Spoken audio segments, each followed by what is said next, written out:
just a conversation, wasn't nothing like today, but at least.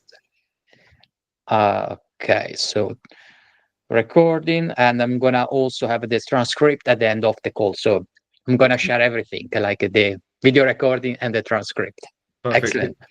Yeah. Oh, well, great. And yeah, thank you very much for organizing as well, by the way. I forgot to say this last time. Thank you for being part of the conversation. My pleasure. My pleasure. Doing everything on my own would be impossible, and the other way around. So I don't know. I mean, sometimes you can do a lot just with a whiteboard and yourself, you know, if you're prepared to talk about things.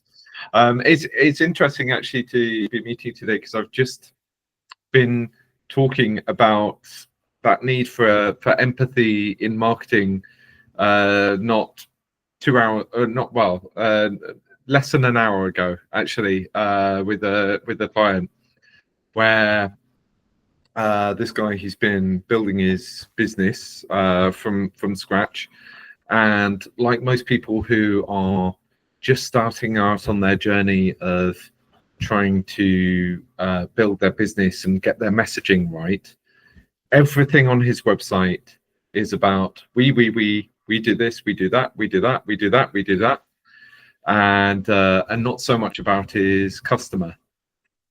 And we kind of sat down, and I explained it to him, because I was trying to give him some advice to help him get started. And I said, well, really what you've got to do is put yourself in the shoes of your customer, because that is such a fundamental thing to do in marketing.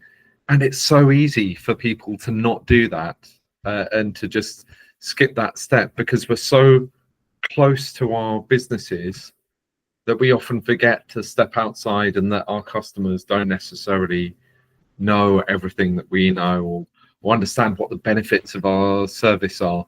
And we get so wrapped up in trying to present ourselves in a certain way. And when I was talking to him, I was just thinking, this is reminding me exactly of the kind of conversation that I had with Alessandro before about, you know, the empathic approach to marketing.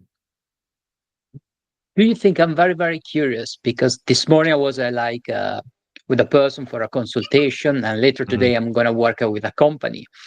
Do you think this, I wouldn't call like a lack of looking at the other person, which is the client, but this me, or we is more around like more corporations or big companies, that there are so many people. So they forget about the daily interaction that, for example, as a consultant, we have on a regular basis, or is something that is more as human beings? You know, I think it's both, to be honest with you. I think that when you are not within the marketing industry in particular, there's often this misconception that to market and promote yourself, you have to present yourself in a certain way as being perhaps bigger than you are, or being the best. And I think that's where people start going down this journey of forgetting about their customers and just talking about themselves. And I've seen it happen with big businesses, and I've seen it happen with tiny businesses, and they both do the exact same thing. And usually it's a sign that whoever's been involved in the marketing is not an empathic marketer, or not somebody that understands that approach. And it's sometimes the case that you might have an organization where, I think particularly when people have come from like quite a technical standpoint as well, they're not really seeing that kind of psychological aspect of needing to address a consumer's point of view so much, because what's led them to be in that marketing role is they understand how to explain the technical side of the product. And within small business, it's usually down more to a lack of either marketing advice or marketing experience. Because once people get it, they go, oh, of course that makes sense. And the irony is that for those small businesses, often they're constantly thinking about their customers. They are obsessed with their customers, probably more so than the bigger companies, because the bigger companies have to look at people a bit more as a kind of sort of data set almost, and take a bit more of a kind of broader approach. Whereas for a small company, every customer could be make or break for them. So they care deeply, deeply about their customers, but they just don't express that or understand how to express that to their customers when they're talking about their business. Brilliant. I was thinking, because we are recording this one, but many people that they're gonna listen what we are sharing, they might not be aware of empathic marketing, or like maybe your area of expertise. Probably if we spend a little bit explaining your background, your expertise, and then I'm gonna explain empathic marketing, because some people might say, I never heard about that. Yeah, sure. Okay, so just to explain my background a little bit, I've been in marketing for 15 years. I've worked with a range of different brands in that time. I started off in a digital marketing agency, working with fairly large brands like Lego, Cotton Traders, all the visit companies around the UK. Then I went to work for a global charity doing conservation work. And that was about really building up the base of the marketing from almost nothing to really kind of trying to develop the program a lot more, building up the online side, trying to get some of the messaging right, or the approach to messaging right, taking them into different channels. And then my last kind of job in the 9-to-5 world was working with a stationery company doing outreach to UK schools. And now I'm in business for myself, working as a consultant, trying to help SMEs steer clear of exactly these kinds of problems that we've just been talking about, and trying to bring some of that expertise from the larger scale corporate world, some of the knowledge of how to use your data to personalize, how to systemize your approach to marketing a little bit in a way that doesn't lose that personalization for smaller businesses as well. Excellent. So yeah, you mentioned about empathic marketing. I always share that when people I mean customers or clients can't understand your value, they default to price. Yes. So price is gonna be the main topic of a consultation. Yes. So in my case, I help professionals and the small business leaders who are brilliant in what they do to confidently share to the world what they do and what is their value, and attract the better customer clients. So what I mean by better customer or clients are people that they are willing to invest in you. They are willing to invest what is your actual worth, rather than just looking at the price. So with my area of expertise, I started from a sales background when I was in Italy, and then I studied what many people know as the traditional marketing. Later, I specialized, so now my focus is called empathic marketing, which is also the focus of my book, and that is one of the reasons why we are talking about this. And help this expert to emotionally reframe their value in order to move away from a very common problem, which as human beings, what we try to do, we need more clients to run our business, and we lower the price. We know that lowering the price, yes, on the one end can help you to attract more people, but it's not sustainable. So with empathic marketing, help you to increase the perceived value of your product or service. So you can attract the better quality clients, but also run a business which is profitable and sustainable. And I think that's one of the things you've done really well. I'm going to bring your book up again in front, because I have just to prove I have read it. I think one of the things that you do really well in the book is actually outline some of the systems that you can take, and some of the ways that you can model that, because I think when you're dealing with psychology, it's such a broad topic, right? Yeah. There's so much to know. And I mean, let's not even get into marketing. Let's just talk about psychology for 2 seconds. There's so much to know there, so much to have to understand, appreciate. And actually having systemized tools like that you've outlined in the book is really, really valuable, I think, for people, and really one of the big kind of value takeaways that I took from the book. The other thing that I think is really interesting about what you say is talking about value. Now, I think that value is often ignored within marketing, and it's one of the hardest conversations to have, is saying, let's talk about value. And I've got to be honest, especially with the sales team, it's really hard to talk about value sometimes. And the reason for that is that when we can't communicate value, we kind of default to price. And that can be deeply, deeply damaging, because when you discount the price, 2 things are happening. One, you're not really creating necessarily more sales, you're bringing your sales forward, right? So those people who buy from you when you have a time limited discount, they were probably going to buy from you anyway, but you've just kind of put that in that time. Now, you might have a good operational reason for doing that, but that's one effect. The other thing that's happened is that anybody who paid full price before the discount came out, you could also end up damaging your relationship with them as well.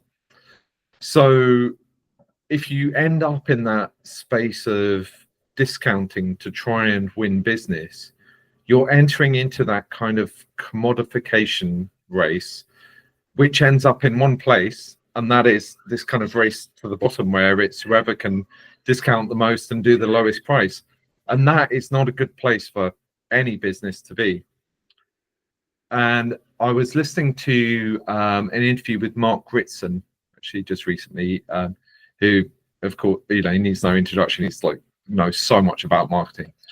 And he made an excellent point about this, which is that when you're looking at growing a business, often people talk about turnover, but the turnover isn't really that important. What's important is the profitability, because I could take a £200 product and sell it for £10, and that's easy to do, right? And I can do that over and over again, and actually I'm losing my company money. To take that £200 product and sell it for £240, £300, that will move the needle much more, right? So price is really, really important to us, okay, as a function of our business and a function of our profitability. The easiest way to increase the profitability of the company is to increase the price. So when you start moving into this space where you're messing around with discounts and using discounts as your means to get sales, you're deeply harming that profitability of your company. And that's why value is absolutely critical, not just from a marketing perspective, but to the success of the business as a whole. Absolutely. And you made me remind. So you remind me one thing. When I was a sales agent, that I was representing 13 different companies, and I remember that even talking to the companies that I was representing on their behalf, talking about value was really, really difficult. And the reason why it was really difficult, because they were not put in the shoes of the other person, the person that is gonna buy. They think, okay, I need to sell, let's say, 10 units, 15 units, but in order to buy something, in order to sell, you need to think about why people buy your product rather than a competitor one. And the majority of the times, we need to think about identity. Yes, the numbers at the end of the month, we want to measure the number of units sold, for example, or the number of maybe consultations if you are a consultant. But what people actually buy from you is the identity, how they feel after having used your product or service, or after having worked with you.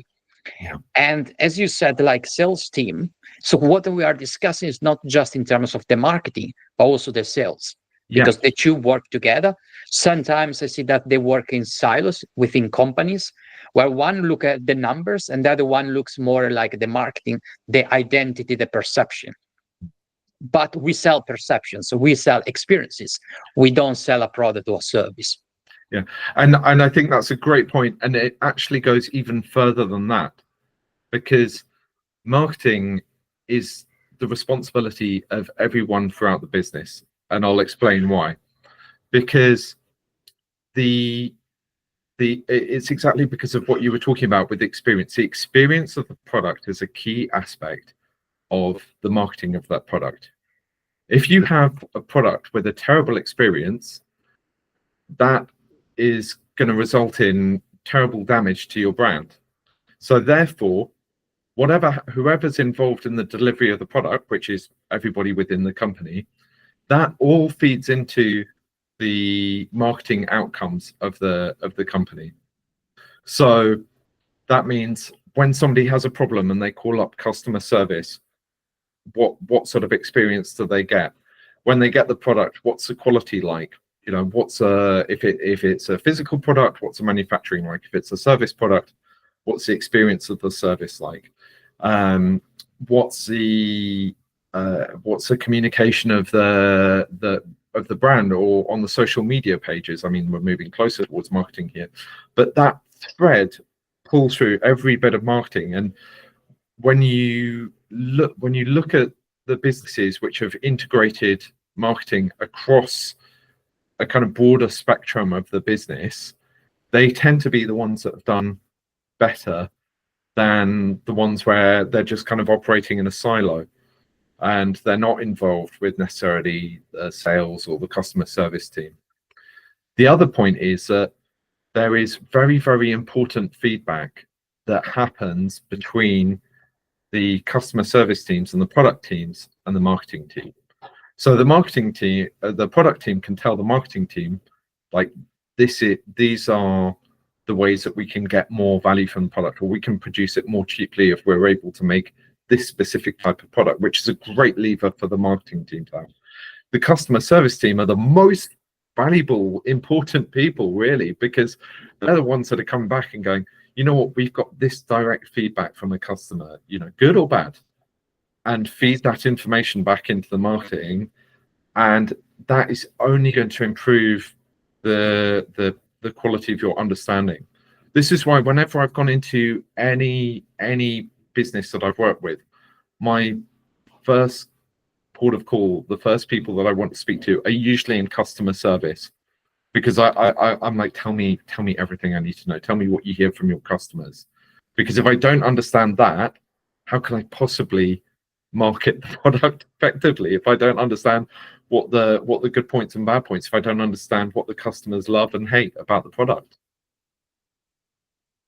I think I mentioned you last time when we were discussing to record this one, that from my experience, and I know that is very unusual what I'm going to share right now, there are three different types of marketing, because many people think about company versus like a potential customer, potential client. So how can I build the bridge between the company and my customer, my client, which is the common outer layer, I call like that, which is a business to business or business to consumer. But I've realized, because your sales team, if you are like a company, is also part of your marketing. So there are two other layers. The other one is within your company, is business within company or marketing within company, between departments, the marketing department and the operational department, the financial department. They need to communicate the same language. They don't speak the same language because they have different KPI, but we also need to help them to market to each other.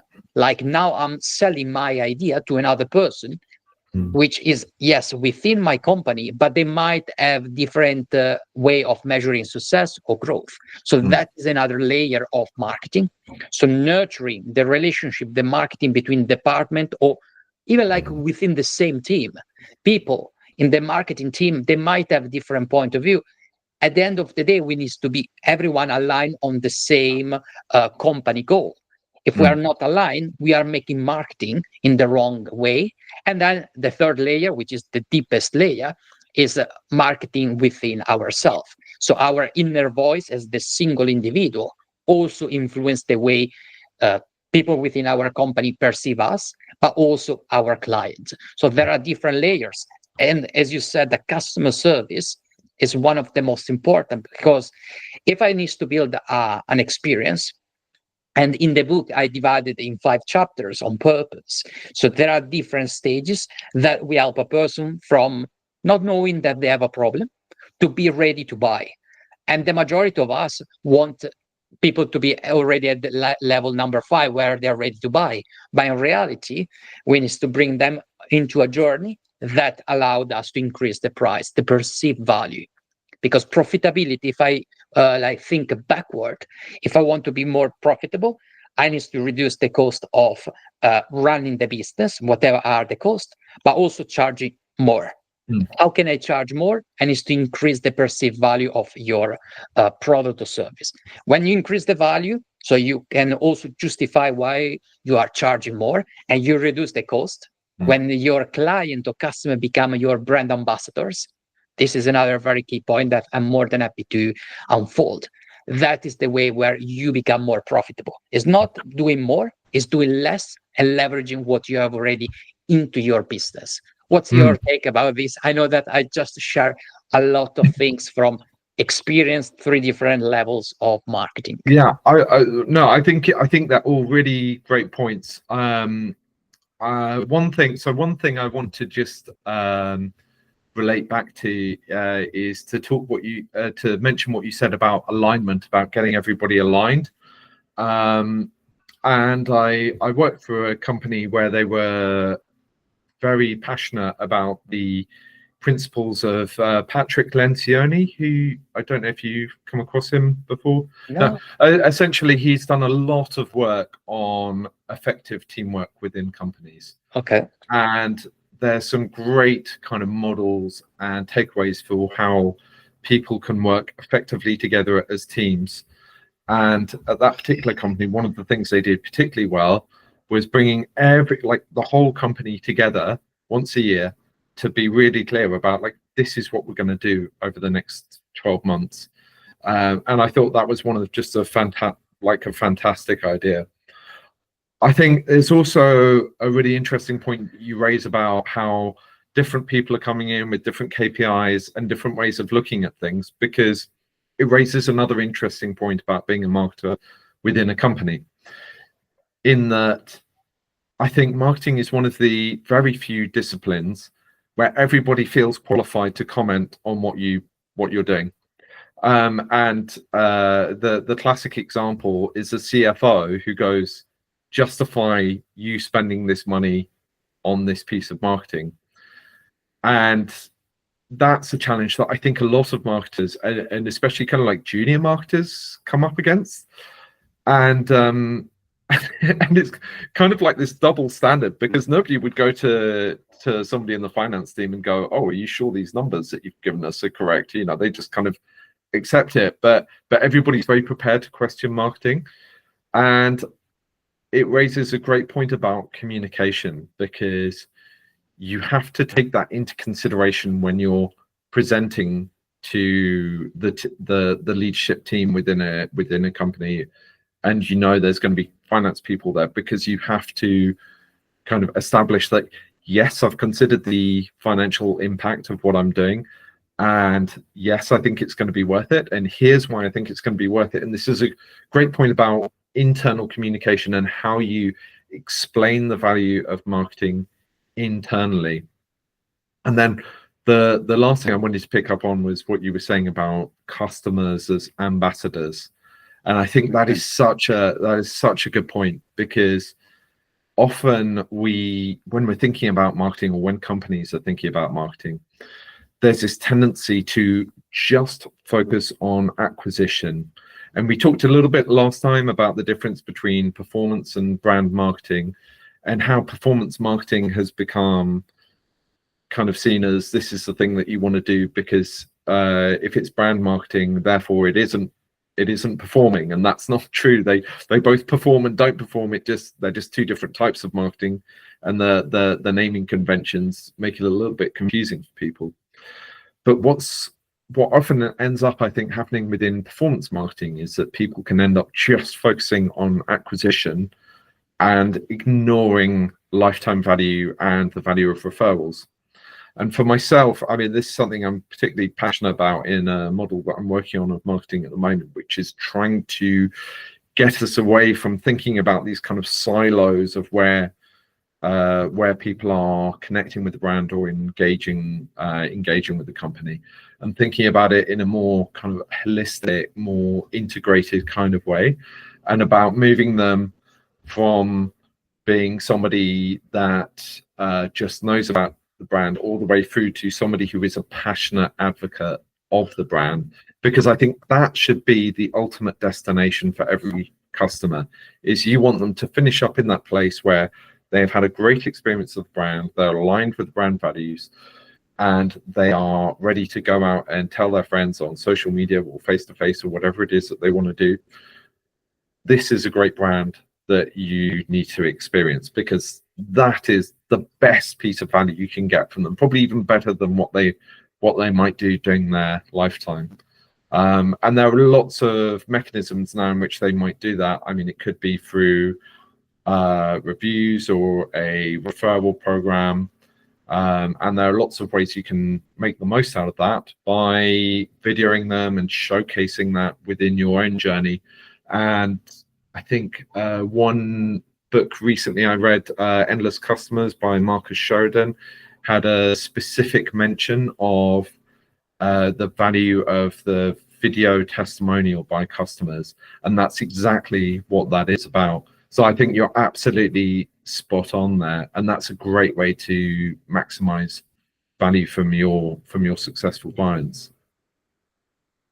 And when if I like if I borrow from your explanation in terms of what is the importance of having advocacy, because in the buyer's journey, the last step, there are many different variations, but one of the last step is the advocacy or the loyalty. So if we make a customer client loyal to our brand, but they also advocate to other people, we reduce the amount of work or marketing cost in terms of building trust. I always share when I work with clients, there are before a person choose you as the solution to their problem, we need to build different things. The first is the familiarity. They need to be familiar to you, and this you need to be consistent with your marketing activities. From the familiarity, we also need to put novelty, because when something becomes too familiar, it doesn't grab our attention anymore. So from familiarity, sometimes we inject a little bit of novelty. That allowed us to build what is called likability. They start liking us, not just know who we are, but also like us. From the likability now comes the trust. So they also trust us. And then there is the decision-making process. They decide whether we are the best solution for their problem. But the trust, I don't know your take on this, but based on my experience, the trust is where is the most difficult, because it takes a lot of time to earn a trust, but it takes nothing to lose the trust. So when we have someone that we help them to transform their life or get the result that they were expecting, we have already built the trust, and we don't need to build the trust anymore. So that allowed us to reduce the marketing cost. Yeah, no, absolutely. And I think that this kind of comes back to what I was saying about the need for marketing to be really integrated into the business as a whole, not operating in a silo, in that trust is formed through the end-to-end experience of the product or service. I think that you're right to say that it takes ages to build and very little time to lose, because it just can take that one bad experience. I think it's worth mentioning that it's one bad experience handled badly, because actually people having a bad experience and handling it well can actually increase trust, because it's your kind of chance to show, well, actually, this is what happens when things go wrong, and actually I can give you all the support that you need. And I think people do usually understand that nothing in this world is a completely perfect system, but what makes a big difference is how that imperfection is handled and resolved.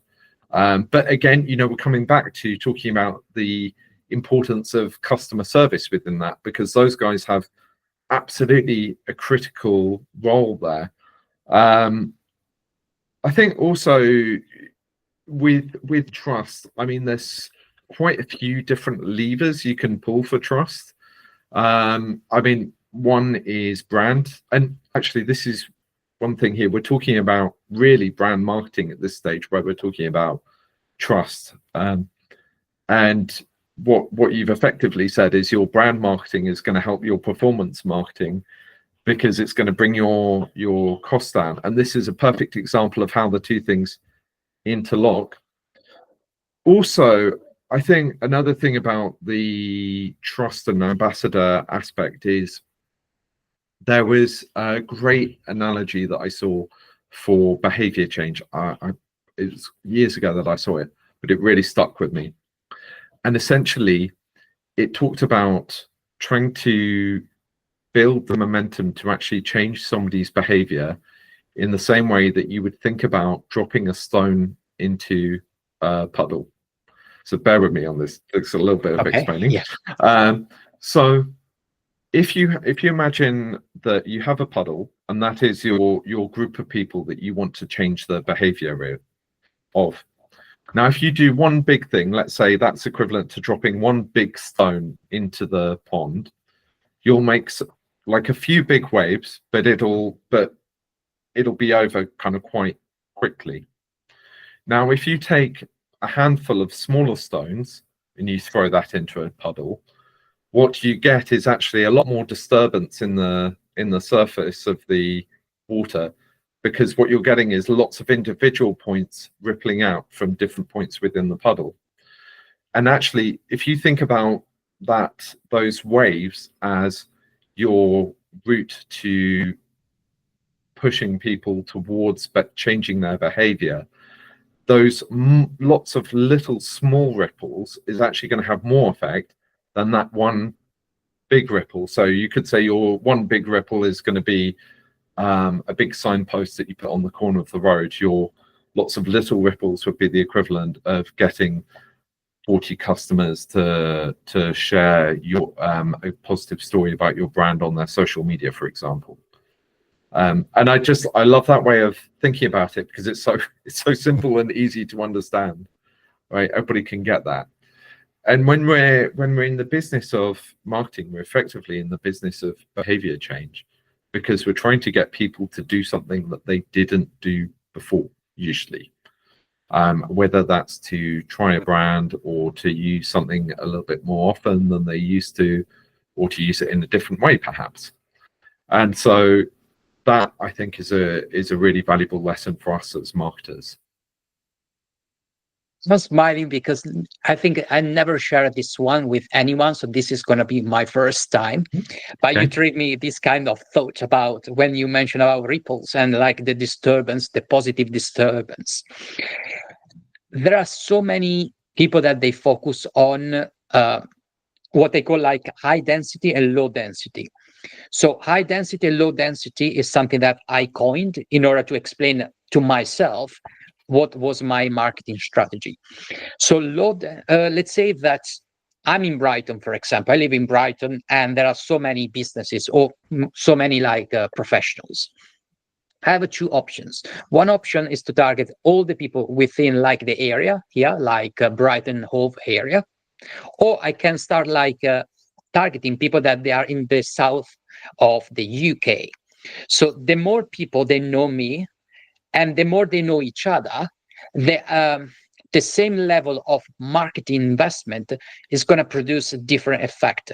Because if I target a person, let's say let's give a much more like a real example. I saw a lot of people, they recommend you, because now with online, with video calls, you can target everyone in any kind of part of the planet.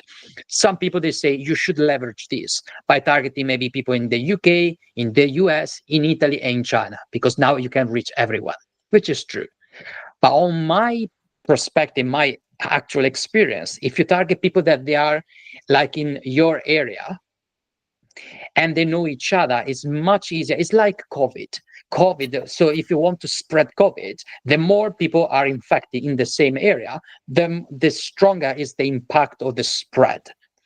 So when there is a high level of density, a lot of people, they are very, very in that area where you live or where you market your product or service, and the same level of effort so the effect is exponential compared to targeting people like a scatter, where you target a person in the UK, the other one in the US. So my strategy when I work with clients is try to think, let's target people in your area.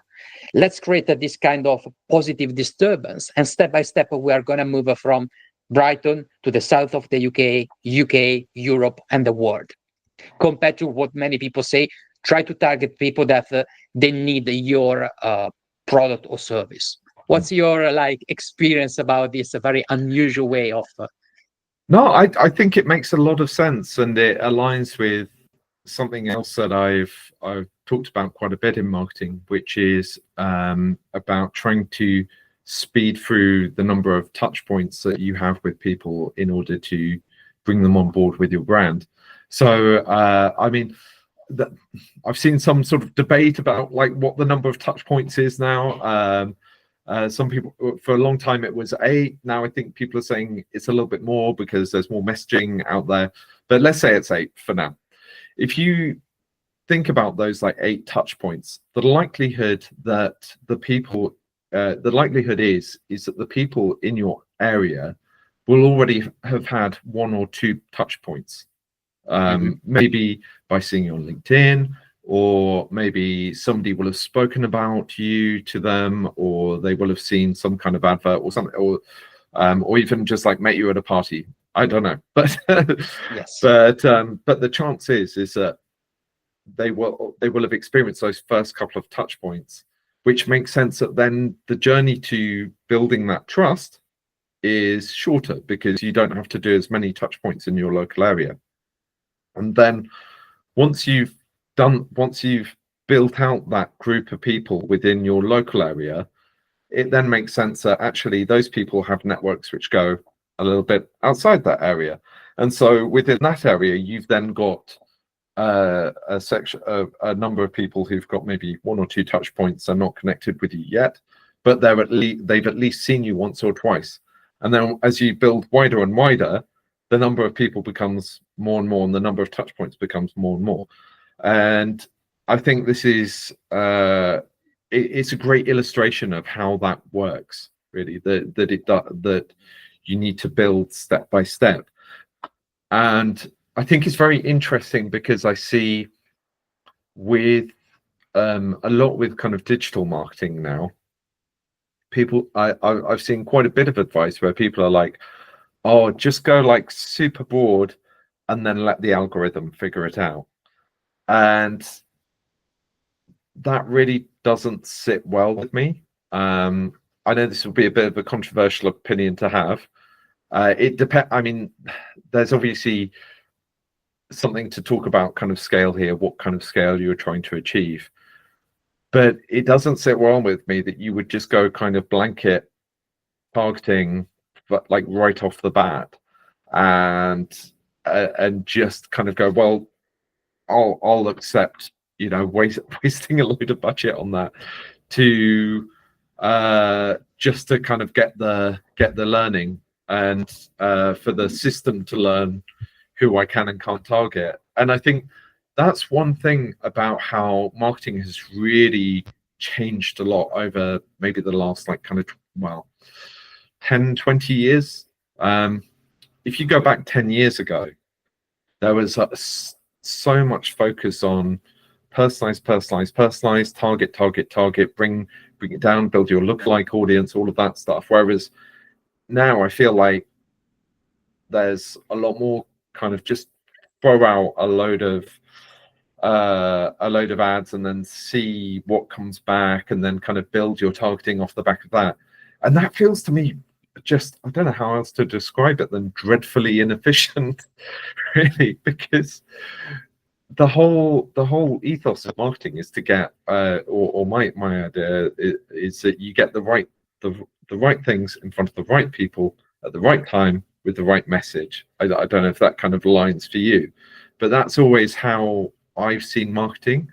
And when I hear people going down that other route, I'm like, what? Are we accepting this now as the new normal, that we are going to just burn money, or it's not quite burning money, it's more like throwing money into Google or Meta or whichever channel it is?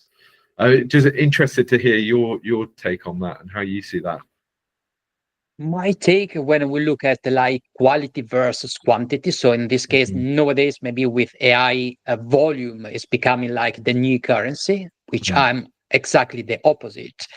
I believe like people, this is just my personal experience, so I can't back up with evidence at the moment, but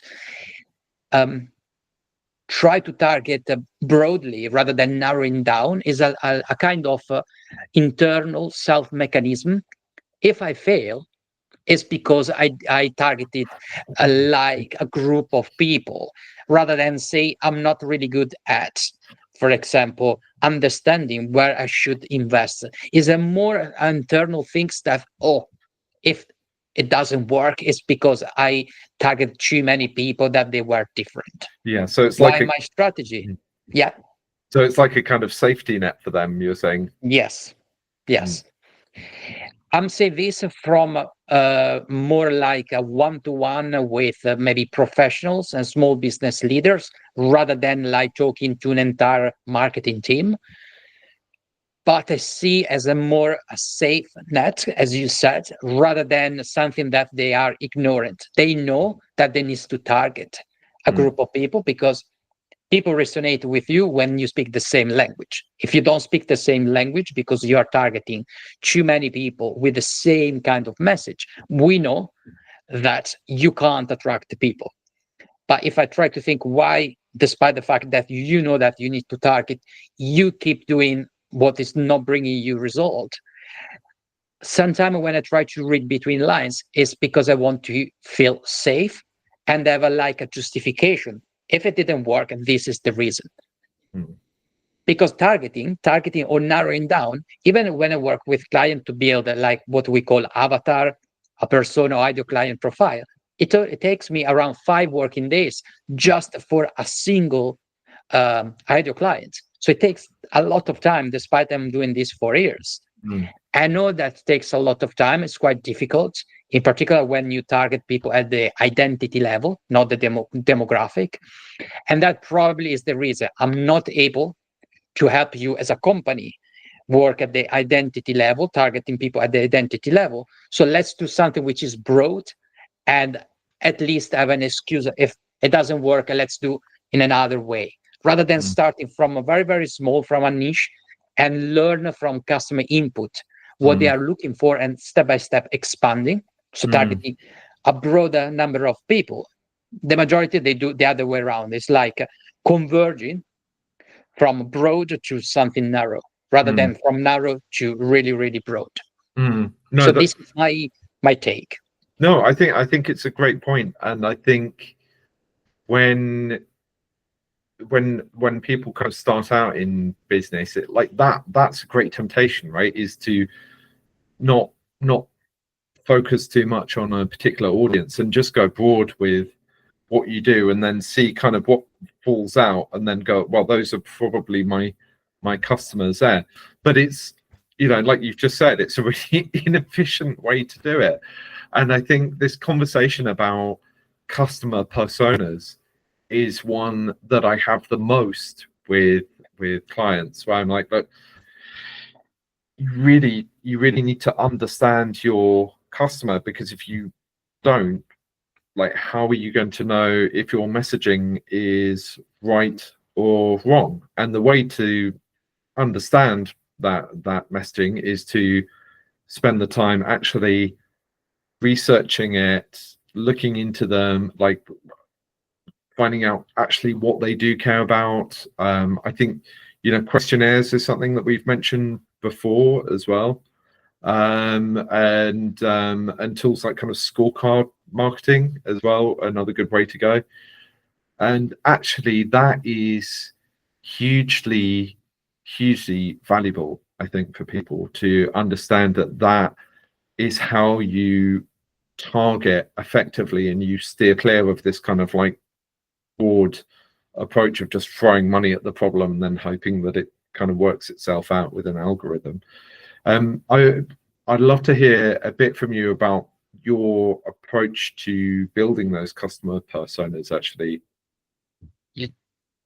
I think I always start with a client, and one of the reasons why they much prefer to have a wider audience rather than targeting one group is because they think that is a fixed document. So when I give them the document with the material, they think, oh, Alessandro, but if the person after a month we see that the personas is someone else, say yes, that I love when people see in a different way. It's not a fixed persona. It's like a baby that maybe when he is or she is like 1 year old has some characteristics, but then when it starts like evolving, we need to refine. I refine my ideal client every week. I'm not joking. Every Saturday, I spend 30 minutes where I'm going to refine my ideal client based on daily interactions.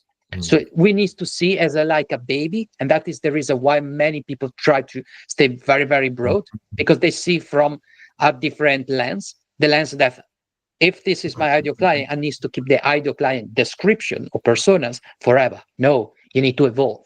You need to start from something which is maybe good enough, 70%, 80% correct, and then you're going to refine. Because if you don't refine, it means that you're not growing with your business. So what I tend to do in a very, very simple way is to start from targeting or talking about the ideal client at the identity level. People buy identities. People buy your product or service, but in reality, the product or the service is just a vehicle to help them to move from A, where they're now, to B, where they want to be. Your product or service, no one care about that. They care about the journey from A to B. So let's think about why people buy what they buy. They buy for, one is to raise their status. If I buy a Ferrari, I don't buy a Ferrari because it's more comfortable than other cars. It's because I want to project something to the external world that I can afford a £300,000 Ferrari. Or the second reason, they want to move away from something which is painful. Something that if I'm not really good with marketing, I can't attract the clients. So I need to understand or have a marketing strategy that help me to reduce the level of failure. So let's start from identity. Then from identity, we look at three main areas: past experiences, present, and future. Any kind of decision is based on three things. Your past experiences affect the way that you take a decision today, and your past experiences and the decision of today are going to affect the way that you see yourself in 1 year time. From that, we're going to look at the problems. What problems your ideal client can experience. Some people, they say one problem.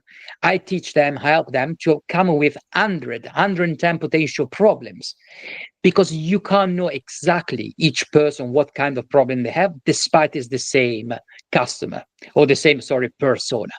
So help them to come from different angles based on where the person is in the buyer's journey, which are the 5 stages of the buyer's journey. And the last thing that we look when we build the personas is the life impact. Many people think about the financial impact of cost of action and inaction. But in reality, there are 10 different levels of the cost of action and inaction.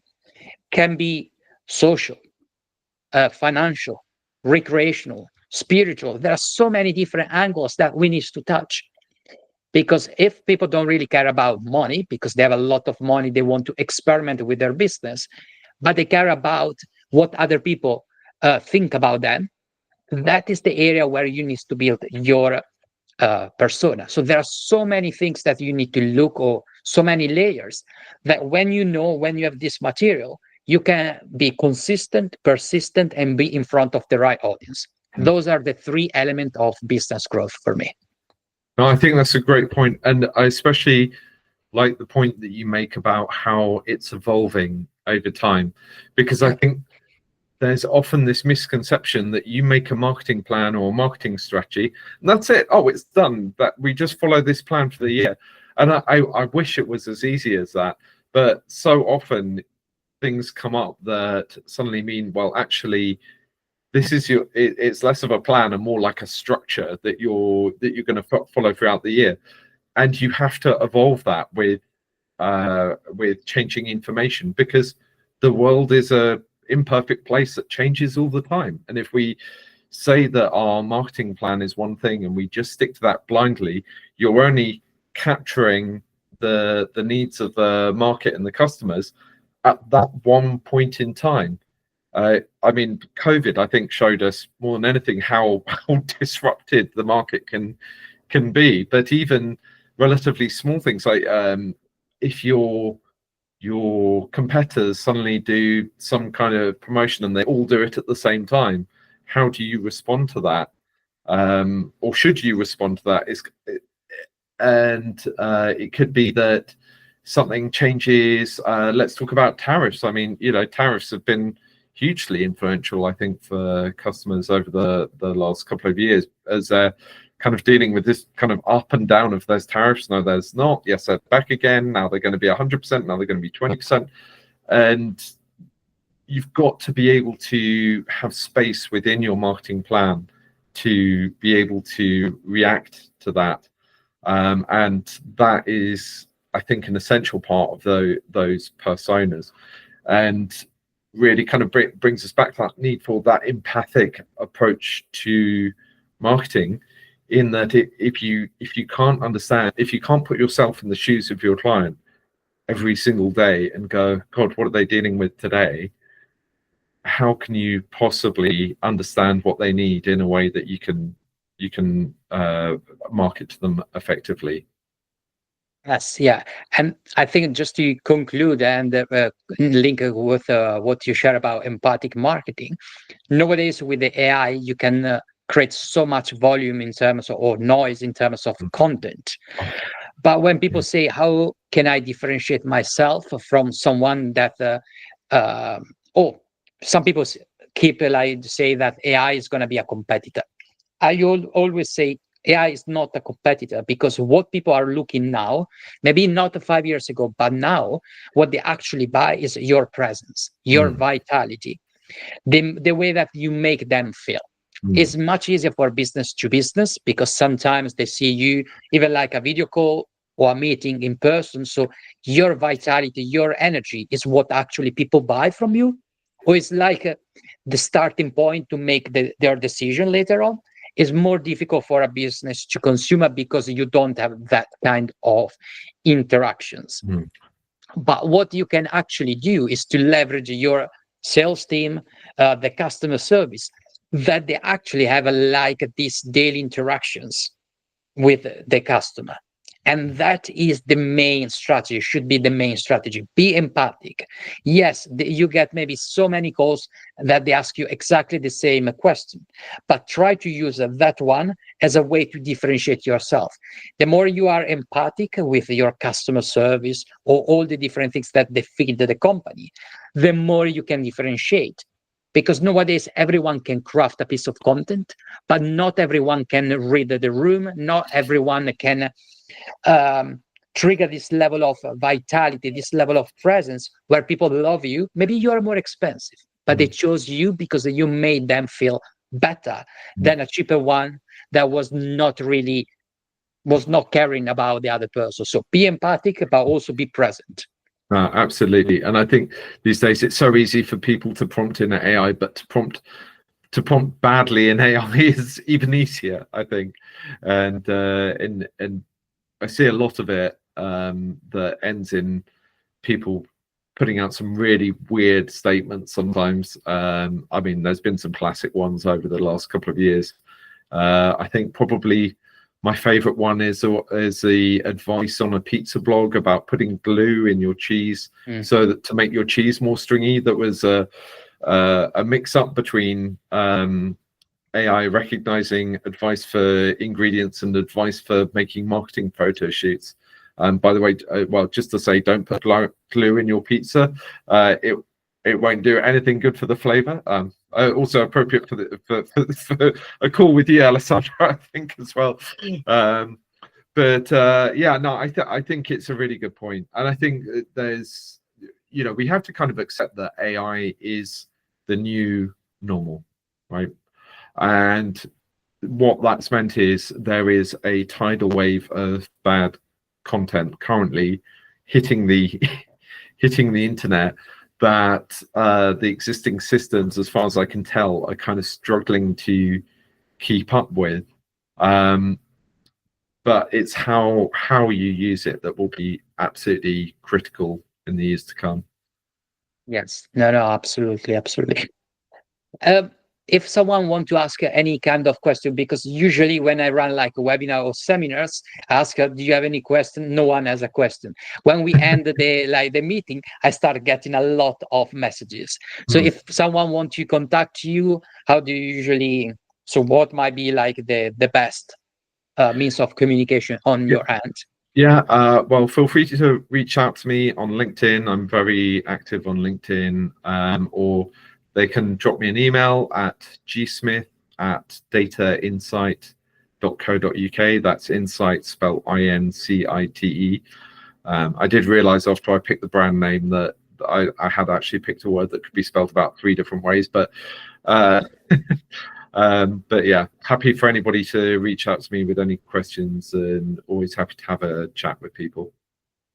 Excellent. In my case, LinkedIn is always my top one platform.